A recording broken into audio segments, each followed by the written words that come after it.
terima kasih atas waktunya. Maaf saya mengganggu aktivitas Bapak Ibu hari ini. Pada kesempatan ini saya akan menyampaikan terkait dengan diseminasi atau sosialisasi dari budaya positif yang dia dapatkan dalam materi pelatihan guru penggerak. Sebelumnya mari kita memanjatkan puji syukur kepada Panitia Sangai Widiwase, Sangai Adi Saraswati, Dumogi, Napi Sane kepaparan malibos Presidio membagi antar Sida Sidaningdon untuk ngaturang panganjali umat. Om Swastiastu. Tetapi sudah kita lakoni dan sudah kita laksanakan sehari-hari dalam kegiatan kita di sekolah.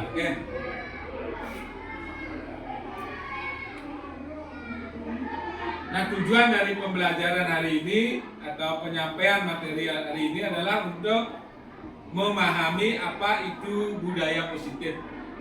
Nah, setelah kita paham, tujuan yang kedua adalah kita mampu menerapkan budaya positif di kelas maupun di sekolah kita, ya. Yang ketiga, posisi kontrol guru. Yang kelima, yang keempat, kebutuhan dasar manusia. Yang kelima, motivasi perilaku manusia. Selanjutnya ada keyakinan kelas atau keyakinan sekolah. Dan yang terakhir adalah penerapan segitiga restitusi. Nah, ini merupakan hal baru dalam dunia pendidikan. Nah, kita mulai saja dari perubahan paradigma pendidikan. Nah, kalau paradigma pendidikan pada mengubah kodratnya, nah, seperti teori tabula rasa dikatakan bahwa anak itu adalah kertas putih. Jadi menurut Ki Hajar Dewantara, anak itu bukan kertas putih, tetapi anak itu sudah memiliki sketsa-sketsa yang tipis, yang kita nanti sebagai guru hanya bisa menebalkan sketsa yang baik, sifat-sifat baiknya itu, dan menyamarkan sketsa-sketsa yang tidak baik. Nah, kemudian perubahan paradigma yang lain, kita sebagai guru bukan lagi sebagai pusat dari pendidikan, pusat informasinya, tapi anak-anak boleh mengakses informasi pendidikan dari mana saja, baik dari media digital, dari lingkungannya, sehingga terwujudlah yang disebut dengan merdeka belajar. Bukan berarti anak bebas sebebas-bebasnya, tetapi merdeka belajar itu adalah kita memberikan ruang yang luas kepada anak untuk mengakses ilmu pengetahuan. Itu dimaksud dengan merdeka belajar. Tidak datang, mungkin Bapak juga sebagai manusia, sebagai guru, sebagai murid juga dulu pernah tidak hadir dalam suatu kegiatan. Itu tidak salah, tetapi Bapak ingin tahu apa sih alasan kamu tidak hadir dalam kegiatan ini. Kemudian ditanya terus, udahlah, besokan atau suatu saat ada kegiatan, mau nggak kamu tidak mengulangi kesalahan lagi. Itu sebagai manajer tidak langsung memvonis, oh kamu bersalah. Artinya kita refleksi, kita validasi dulu kesalahannya, ya, apa penyebabnya, kenapa, mungkin tidak ada yang antar atau apa. Itulah 5 posisi kontrol guru.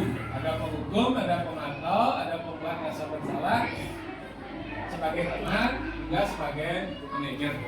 Ibu Wayaneka memberikan contoh kalimat yang sesuai dengan narasi tidak boleh membuang sampah pada tempatnya. Coba silakan. Baik, saya mencoba mengembangkan cara saya untuk narasi positif yang bisa digunakan untuk melarang anak-anak membuang sampah sembarangan, yaitu buanglah sampah pada tempatnya. Ya, betul. Oke, benar. Terima kasih. Tepuk tangan untuk Ibu Wayaneka. Kita semua.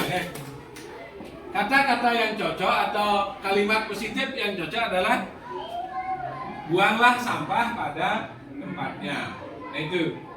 Nah kemudian tidak boleh terlambat datang ke sekolah. Datanglah tepat waktu. Ya datanglah tepat waktu. Nah itu salah satu beberapa contoh dengan program diklat CGP yang lakukan selama ini. Oke? Nah mungkin yang akan meminta Bapak Ibu untuk membantu dia ke depannya, mungkin ada hal seperti ini lagi. Dia mohon bantuan dan terima kasih telah mensupport dia selama ini. Oke? Ini Pak, yang tutup dengan Paramo Sakti. Om Santi. Tetap semangat. Semangat semua.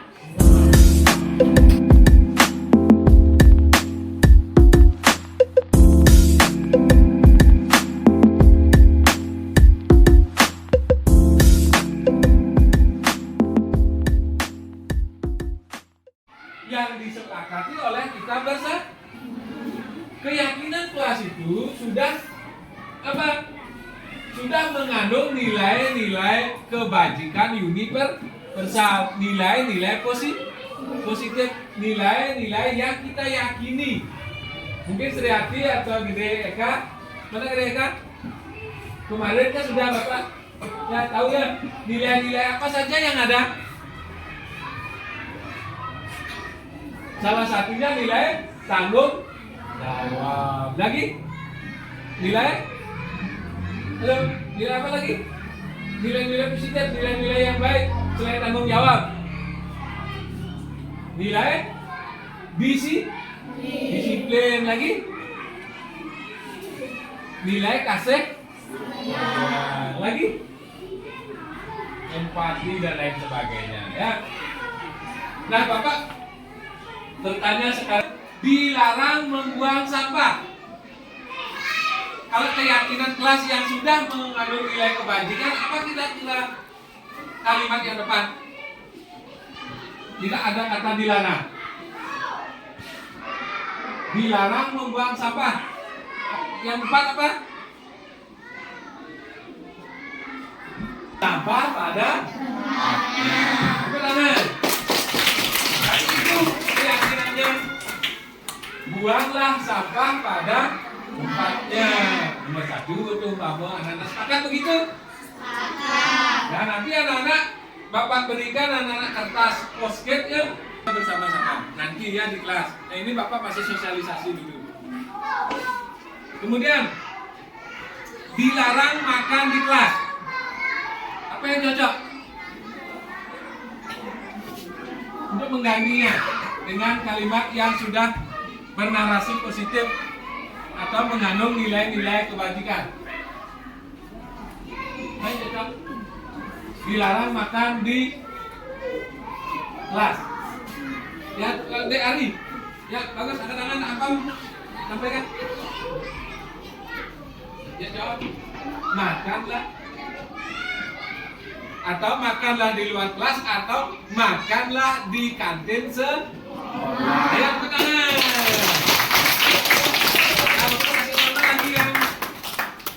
Selanjutnya, dilarang datang terlambat. Datanglah, siapa namanya? Hah? Cinta Maharani. Apa jawabannya ulangi? Datanglah tepat waktu tepat tangan. Nah itulah contoh dari sebuah keyakinan kelas. Ya. Nah keyakinan kelas itu apabila membangkitkan rasa motivasi intrinsik. Ya. Karena rasa bertanggung jawab bukan hanya semata-mata takut karena hukuman. Untuk mensosialisasikan terkait dengan keyakinan kelas atau keyakinan sekolah. Kalau anak-anak kemarin tahu tak ada peraturan di sekolah? Tahu? Peraturannya bagaimana? Siapa yang bisa menyebutkan? Kira-kira? Membuli. Ya, tidak boleh membuli. Ada gengnya ada membuli. Yang bagaimana namanya membuli? Mengejek. Lagi. Mengejek, kemudian berperilaku yang tidak. Kemudian peraturan yang lain yang masih anak-anak ingat.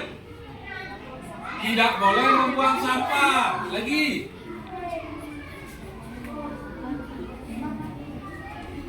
Ya. Apa? Tidak boleh berkata-kata kasar ya, bagus.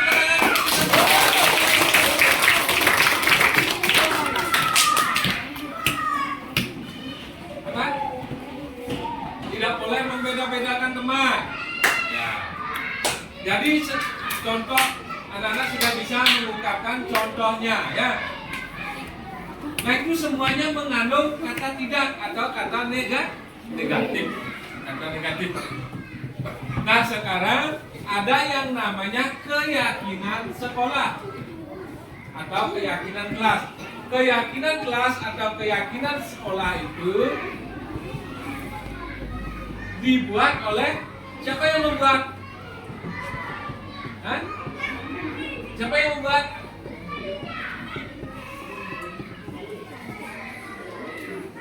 Oleh bapak ibu guru atau murid? Ya, oleh murid. Benar, oleh murid.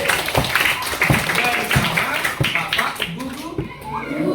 Jadi keyakinan kelas itu dibuat oleh anak-anak, oleh murid semua, kemudian disepakati oleh bapak ibu guru. Berbeda dengan peraturan. Kalau peraturan sekolah siapa yang membuat atau peraturan kelas? Hah? Ibu guru atau bapak guru? Anak-anak terlibat apa tidak?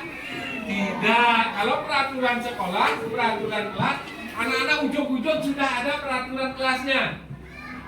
Dilarang membuang sampah, dilarang makan di kelas. Selamat pagi anak-anak. Pagi, pagi, pagi, kami pasti bisa. Ya. Bapak harapkan anak kita berdiri. Bagaimana kabarnya hari ini? Baik. Semangat? Semangat. Untuk lebih semangat, mari kita melaksanakan tepuk semangat. Masih ingat? Masih. Ya. Tepuk semangat. Semangat. Semangat. Ya, silakan duduk kembali. Terima kasih kepada